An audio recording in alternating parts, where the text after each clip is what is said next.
አቤቱ ደግሰው አልቋልና ከምድርም ፍቅር ጠፍቷልና ኦርቶዶክስ ቤተክርስቲያን ይህን ያህል መስቀል አንጠልጥላ ኢየሱስ ሲባል ሰዎችን የምታሳድድ ከሆነ ማርያም ሲባል የማይረበሹ ከሆነ ችግር አለ ማለት ነው የሚል ደግሞ ሌላ ጥያቄ። ለምንድን ነው ኢየሱስን አይደለም ወይ የምናመልከው? በቅንነት ነው የእውነት ኢየሱስን አይደል ወይ? እንግዲህ ቤተክርስቲያን የእውነት አምድ ነች፣ መሰረት ነች፣ እንዲሁም ደግሞ የህይወት ባህር ነች።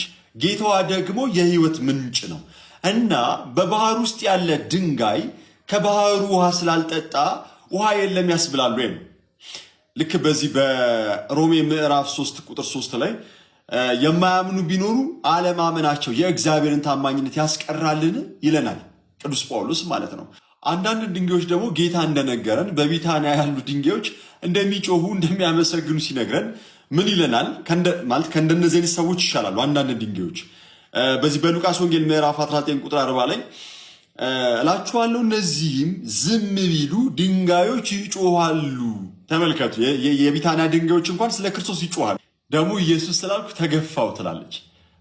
ቤተ ክርስቲያን ስራዋ፣ ስብከቷ፣ ምግባሯ፣ ምልክቷ ሁሉ የክርስቶስ እኮ ነው።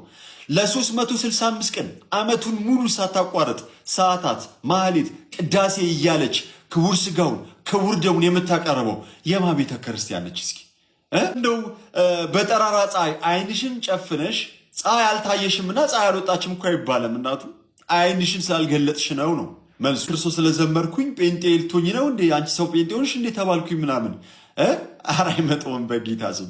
ከዛሬ 500 ዓመት ዘመን በፊት ማለት ነው ስለ ክርስቶስ ሲዘመር እነዛ ሰዎች ምን ሆኑ ነበር የሚባሉት?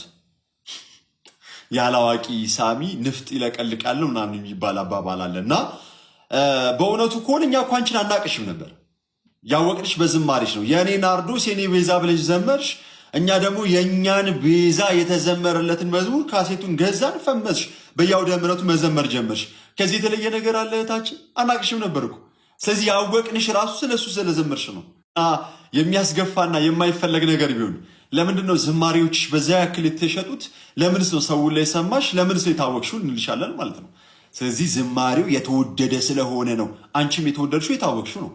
እንደ እውነት እንነጋገር ከተባለ አንድ ጊዜው የጌታን ቤተክርስቲያን ጥላት ወጣለች። ሰው በሰው የተጀመረ ቦታ ላይ ያለሽው እና የትኛው ተቋም ላይ ያለሽው? ክርስቶስ ኢየሱስ ለዓለም ሁሉ ሞቷል የሚለው ወይስ አይ ለተመረጡት ብሎ የእግዚአብሔርን ምሕረትና ቸርነትን የማያሳየው ጌታ ጋር ያለሽው? ወይስ ጥምቀት ለድህነት ብለው የሚሉት አይ አይደለም ሰው ከዳነ በኋላ ይጠመቃል እናም ደግሞ የሚያደርገው ደግሞ ትእዛዙን ለመፈጸም ነው ብሎ የሚናገሩት ጋር ነው ያለሽው? ወይስ የጌታችንና የመድኃኒታችን የኢየሱስ ክርስቶስ ስጋና ደም ሕይወትን ይሰጣል አማናዊ ነው ብለው የሚያስተምሩት ጋር ነው ያለሽው? አይ አይደለም፣ ይህ እንደ ማንኛውም የተሰጠ ትእዛዝ ነው፣ በቃ ትእዛዙን እንደማክበር ይደረጋል እንጂ ሕይወት የሚሰጥ አይደለም ብለው የሚሉት ጋር ነው ያለሽው? የትኛው ጋር ነው ያለሽው እህታችን? እና ራስሽን ብትመለከቺ መልካም ነው።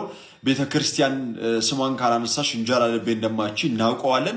እዛም አካባቢ ያሉት ሰዎች ደግሞ ለእናንተ የሚያጨበጭቡላችሁ፣ በተለይ ከዚህ ወተናል ብላችሁ ለምትሉት የሚያጨበጭቡላችሁ ወይም ደግሞ ጎበዝ የምትባሉት እንደው የሆነ የምትናገሩት ጥሩ ትምህርት ኖሮ ሳይሆን የሚጠሏትን ቤተክርስቲያንን ስለምታሙላቸው ነው። ሰው እግዚአብሔር አምላክ ልቡን ይስጣችሁ። እቺ ቤተክርስቲያን ግን ትናንት እርሱ የጀመራት ነች፣ ዛሬኛ ጋር የደረሰች ነች። እስከ ዓለም ፍጻሜም ደግሞ የማይለያት ሁሌም የሚጠብቃት አንዲት የሆነች ቤተክርስቲያን አለችን እና ይህችን ቤተክርስቲያን ደግሞ የክርስቶስ ስለሆነች ሁልጊዜም በእሱ ትጠበቃለች። አዎ ማርያምን በጣም ይከፋናል። ኦርቶዶክስ ቤተክርስቲያን ይህን ያህል መስቀል አንጠልጥላ ኢየሱስ ሲባል ሰዎችን የምታሳድድ ከሆነ ማርያም ሲባል የማይረበሹ ከሆነ ችግር አለ ማለት ነው የሚል ደግሞ ሌላ ጥያቄ። ኢየሱስ ብላችሁ ስትጠሩ ስንሰማ ያመናል። ምክንያቱም ኢየሱስ የሚለውን ስም እንደ ተራ ስም አንጠልጥላችሁ ስትጠሩት ስንሰማ ያመናል። ምክንያቱም እኛ የምንጠራው ኢየሱስ የክህደት ካባን የለበሰችው ዓለም ከምትጠራው ፈጽሞ የተለየ ኢየሱስ ነው። በሉ የእናንተ ኢየሱስ ማን ነው የምትሉ ልብ ብላችሁ ስሙኝ። እኛ የምናመልከው ኢየሱስ አስቀድሞ አዳም በኃጢአትና በበደሉ በወደቀ ጊዜ ሰው ሆኖ እንደሚያድነው ቃል ኪዳን የገባለትን ነው። እኛ የምናመልከው ኢየሱስ በሞት ባህር ውስጥ ተጥለን በነበርንበት ሰዓት በደሙ ፈሳሽነት የተቤዠንን ነው። እኛ የምናመልከው ኢየሱስ ቅድም ያለ እናት ከእግዚአብሔር አብ የተወለደውን ነው። እኛ የምናመልከው ኢየሱስ ዓለምን ያድን ዘንድ ከእናታችን ከቅድስት ድንግል ማርያም ያለ አባት በመንፈስ ቅዱስ ግብር የተወለደውን ነው። እኛ የምናመልከው ኢየሱስ በደሙ ፈሳሽነት የጨለመችውን ዓለም ያበራውን ነው። እኛ የምናመልከው ኢየሱስ በሞቱ ሞታችንን የሻረውን ነው። ታዲያ እኛ ኢየሱስን ስንጠራው እንዲህ እያልን እንጠራዋለን። አምላከ አማልክት ወእግዚእ ሀጋይስ ወንጉሠ ነገሥት አምላክ አንተ። እንዲህ ማለት ነው የአማልክት አምላክ የኃያላን ኃያል የክቡራን ክቡር የቅዱሳን ቅዱስ አንተ ነህ እያልን እንጠራዋለን። የሥጋም የነፍስም ፈጣሪ አንተ ነህ ብለን እንጠራዋለን። እንዲህ ብላችሁ አትጠሩትምና አንጠልጥላችሁ ስሙን ስትጠሩት እግዚአብሔር ምስክሬ ነው፣ ያመናል ይከፋናል። ናታኔም ወንድማችሁ ነኝ በለኝ እያባበለኝ እኔም ሳልሞት ሰይጣንም ያሰበው ሳይሳካለት፣ ምክንያቱም ሰይጣን ያውቃል፣ አስቀድሞ የምንሆነውን ያውቃል። እኔ እግዚአብሔር ለዚህ አገልግሎት እንደጠራኝ አላወኩም። በቃ የኔ መጨረሻ ይሄ ነው። ራሴን ጠላሁት። ምንድን ነው ያደረግኩት? ምን አደረግኩ? ኢየሱስን ከመውደድ ውጭ። ቤተሰብ ምን እያለች እንደሆነ ገብቷችኋል ወገኔ? በዚሁ ከቀጠልን ጊዜው ሳይደርስ ሰማይና ምድር መደበላለቁ ስለሆነ ባካችሁ ንሳግሩ። ሰይጣን ከፊት ያለውን ያውቃል አለችን ዘርፌ ከበደ። ምን ማለት እንደው ታውቃላችሁ? በአማርኛ ሲተረኩ ሰይጣን ጥበቡና ጸጋው ስልጣኑ ከእግዚአብሔር ጋር እኩል ነው። አማርኛው እሺ። ከፊት ያለውን የሚያውቀው ማን ነው? እግዚአብሔር ብቻ ነው። ከኋላ ያለውን ከፊት ያለውን የተሰወረውን የተደበቀውን ሁሉን የሚያውቅ በስልጣኑ ማን ነው? እግዚአብሔር ብቻ ነው። ቅዱሳን መላእክት፣ ቅዱሳን ሰማዕታት፣ ቅዱሳን አባቶች፣ እናቶች የሚያውቁት በምንድን ነው? እግዚአብሔር በሰጣቸው ጸጋ በሰጣቸው ስልጣን። እግዚአብሔር የሚያውቀው ግን በምን ነው? በስልጣኑ ነው። ወይዘሪት ግን ምን አለች? ሰይጣን ከፊት ያለው ያውቃል አለች። ያውቃል። አይገርም? ዓመተ ምሕረት ላይ መሆናችን ጸደቀ እንጂ እኮ በእነዚህ ሰዎች እኮ እስካሁን ድምጥ ማጣችን ጠፍቶ ነበረ። ምስማር ከነመዶሻው ዘንቦ ነበር የሚያጠፋ። እባካችሁ አፍ ስላላችሁ ብቻ የወጣችሁ እየዘላበዳችሁ አታስጨርሱ። እውቀት ይቅደም። ከመጽሐፍ ቅዱስ ጋር ሆድና ጀርባ ናችሁ፣ ዓይንና አፈር ናችሁ። እዛው የለመደባችሁን የሚያምርባችሁን ጥንቆላችሁን አራምዱ። በማታውቁት ነገር እየገባችሁ ስለ እግዚአብሔር ለማውራት አትሞክሩ። እንደዚህ ስለምዘላብዱና የሚያስቀዝፍ ነገር ስለምትሰሩ ሰይጣን ያውቃናል አለች። ሚካኤል የረገጠው እኮ ነው ያ የተጣለ የረከሰ። ቅድስት ቤተክርስቲያን ግን ምን ብላ ነው የምታስተምረው? ሰይጣን የሚያውቀው አፋችን ያወጣናትን ቃል ነው። ይሄዳለሁ ካልኩ ይሄዳለሁ የሚል ሰምቷል ከኔ እሱን ሰለሱ ያውቃ። መላእክትም ሆነ ቅዱሳን ግን እግዚአብሔር በሰጣቸው ጸጋ ግን ማወቅ ያለባቸውን ያውቃሉ። ምክንያቱም ጸጋ አላቸው። በእግዚአብሔር የተወደዱ የተመረጡ የተሸለሙ የከበሩ ናቸው። ይሄኛው ግን የወደቀ የረከሰ ነው። ሚካኤል የረገጠው አያችሁ። ሚካኤል ስለረገጠው ኃያልነት፣ ጀግናነት፣ ጀብድነት ታወራላችሁ። ስለረገጠው ሚካኤል ግን ስላዋረደችው ድንግል ማርያምን፣ ስለ ሰማዕታቱ ግን ድል ስለነሱት ቅዱሳን ግን ሲነገር ጠባቂነታቸው አዳኝነታቸው ሲነገር ያንገሰግሻቸዋል። አባታችሁን ስላዋረዱባችሁ ባለዮች። ለእኔ አስቢ እንግዲህ ከዱባይ መጥቼ በጣም እምፈርጥ ነበር መመስለው ማለት እንኳን በእግሬ ልሄድ እና በእግሬ መሄድ ጀመርኩኝ። ቆሎ ነው የምበላው። በቃ ግን እግዚአብሔርን ለማስደሰት የነበርኩበት የህይወት ስርዓት መጥፎ ስለነበረ በእግዚአብሔር ፊት ይቅርታ ለማግኘት ግን ማድረግ የነበረብኝን ሁሉ አደረኩኝ እና የቆየሁት አስታውሳለሁ። ለመጀመሪያ ጊዜ 1 ወር ከ5 ቀን ነበር። 1 ወር ከ5 ቀን በቆየሁበት ከስቼ ጥላሸት በቃ መስዬ ነው የመጣሁት። ለምን ልምምዴ ስላልነበረ፣ ከዚህ በፊት እኔ እንደሱ አይነት ስራ ስላልነበረኝ። ክብራንና ክብራን ኦርቶዶክሳውያን እንግዲህ ያው መናፍቃን አብይ ጾም እንግዲህ ነገ ነው የሚያዘው። ሰሞኑ እንግዲህ አብይ ጾምን በእነሱ ቤት አቴንሽን እኛ ጾሙን እንድንሰናክል ምናምን አይነት ነገር ድራማ ለመስራት ያው አትርሱኝ ባይዋን ዘርፌን ይዘው ከች ብለዋልና ዘርፌን እንደምታቋት በአለሌልነቷ በዱርይነቷ በዘፋኝነቷ በመናምን የምናቃት እኛ ኦርቶዶክሳውያን ስለሆንን አንድ ካሴት ታወጣች። እሱም ከዱባይ መታ አሁን እንዳለችው እንግዲህ የምሰሙት ነው ታሪኳን። ያው ሰሞኑ እየተሰማ ነው። ከዱባይ መጣች። ምፈርጥ ነው የምመስለው እንዲህ ነበር የምመስለው ብላ ገዳም ሄጄ ለ1 ወር ከ5 ቀን ስመለስ አመድ መስዬ ምናምን መስዬ ተመለስኩኝ ምናምን ነው። ብቻ በአጠቃላይ ለማን ብዬ ነው የሁሉ መከራ ማየው ነው እያለች ያለችው እሷ። ሆዳም ሰው ፍቅር አያውቅም ይባላል። ከዱባይ መጥቼ ቆሎ ነው የምበላው ምናምን አለችም። ገዳም ሄጄ እና ክትፎ ልትበላ እዛ ይበላልሻል እከክ ነዋ እዛ ዱባይ ላይ የዘፈንሽ የሰው ኪስ ታወልቄ የነበረበትን እዛው ይቅር እንዲልሽ መሰለኝ ወደ ገዳም የመጣሽው። ገዳምና ገዳም ምንድነው? ገዳመ ቆሮንቶስ ምንድነው? እግዚአብሔር አምላክ ወደ ገዳመ ቆሮንቶስ የሄደበትን ትምህርት ረሳሽው እንዴ? ገዳም የሚካሄደው ለምን እንደሆነ ምን ረሳሽው እንዴ? ገዳም ክትፎ ልትበይ ነው እንዴ? እዛ ሄድሽው? ዲስኩ ልጨፍሪ ልዘይ ነበር እንዴ? እሺ አይሳካም ኦርቶዶክስ ጋር ኦኬ።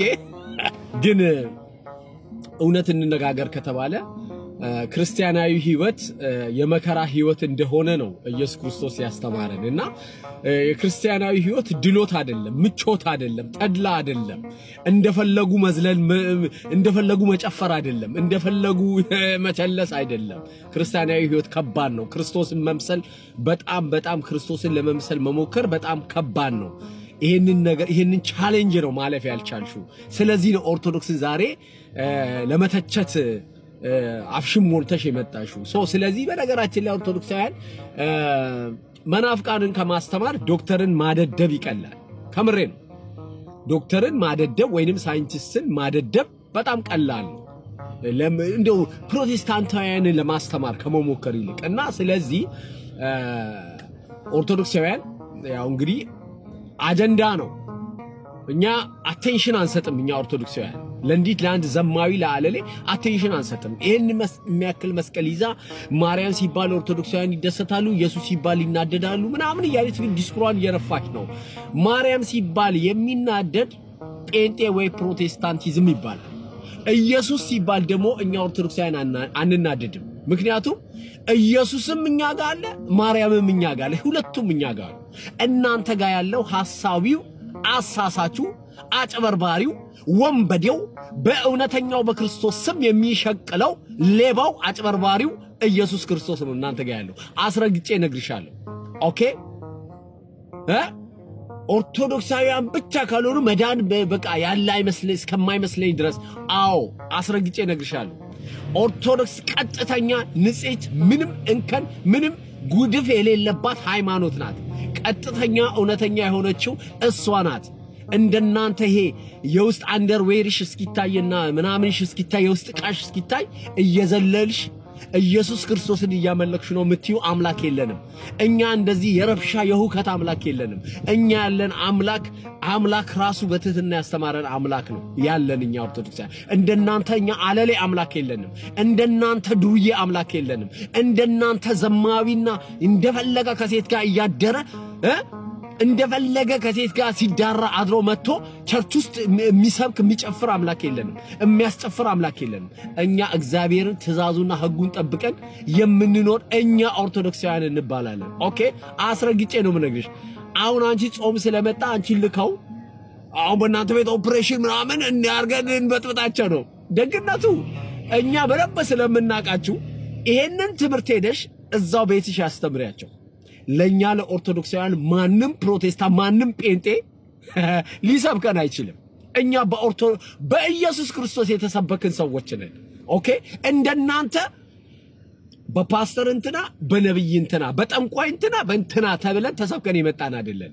በአተት ኮተት ተሰብከን የመጣን አይደለም።